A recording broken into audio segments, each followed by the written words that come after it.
بسم اللہ الرحمن الرحیم۔ اللہ کے نام کے ساتھ شروع جو بڑا مہربان اور نہایت رحم فرمانے والا ہے۔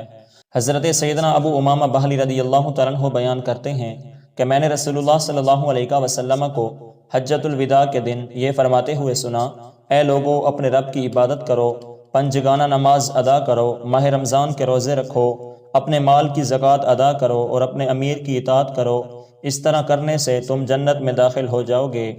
حضرت سیدنا ابو ہریرہ رضی اللہ تعالیٰ عنہ بیان کرتے ہیں کہ رسول اللہ صلی اللہ علیہ وسلم نے ارشاد فرمایا، خدا کی قسم مومن نہیں ہے، خدا کی قسم مومن نہیں ہے، خدا کی قسم مومن نہیں ہے۔ صحابہ کرام علیہم رضوان نے عرض کیا، یا رسول اللہ صلی اللہ علیہ وسلم کون؟ فرمایا، وہ شخص جس کا پڑوسی اس کے بوائق سے محفوظ نہ ہو۔ صحابہ نے عرض کی، یا رسول اللہ صلی اللہ علیہ وسلم، بوائق کا کیا مطلب ہے؟ آپ صلی اللہ علیہ وسلم نے فرمایا، بوائق کا مطلب شر ہے۔ حضرت سیدنا ابو ہریرہ رضی اللہ تعالیٰ عنہ فرماتے ہیں کہ رسول اللہ صلی اللہ علیہ وسلم نے ارشاد فرمایا، کامل مسلمان وہ ہے جس کے ہاتھ اور زبان سے مسلمانوں کو تکلیف نہ پہنچے، اور کامل مومن وہ ہے جو لوگوں کی جان اور مال کو نقصان نہ پہنچائے۔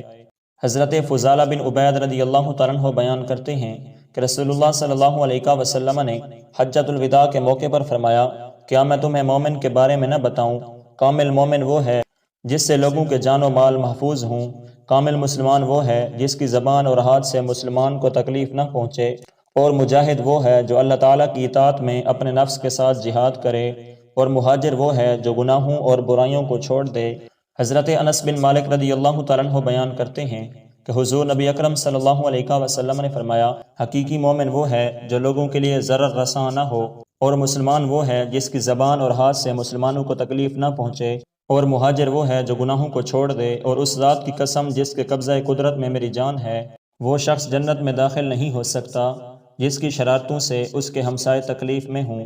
حضرت سیدنا ابو ہریرہ رضی اللہ تعالیٰ عنہ سے روایت ہے، فرماتے ہیں کہ حضور نبی اکرم صلی اللہ علیہ وسلم نے ارشاد فرمایا، فحاشی اور بے حیائی سے بچو، کیونکہ اللہ تعالیٰ بے حیا کو پسند نہیں فرماتا، اور ظلم سے بچو، کیونکہ قیامت کے روز یہ طریقی کا باعث ہوگا، اور بخل اور حرص سے بچو، اس لیے کہ تم سے پہلی قوموں کو ان باتوں کی تبلیغ کی گئی لیکن انہوں نے قتل و غارت کی، انہیں صلہ رحمی کی تبلیغ کی گئی لیکن انہوں نے قطع رحمی سے کام لیا، انہیں حرام سے بچنے کی تبلیغ کی گئی لیکن انہوں نے حرام کو حلال ٹھہرا لیا۔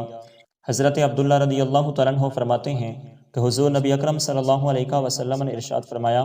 مومن لان تان کرنے والا نہیں ہوتا، نہ فحش ہوتا ہے اور نہ ہی بے حیا۔ حضرت ابو موسیٰ اشعری رضی اللہ تعالیٰ عنہ فرماتے ہیں کہ حضور نبی اکرم صلی اللہ علیہ وسلم نے ارشاد فرمایا،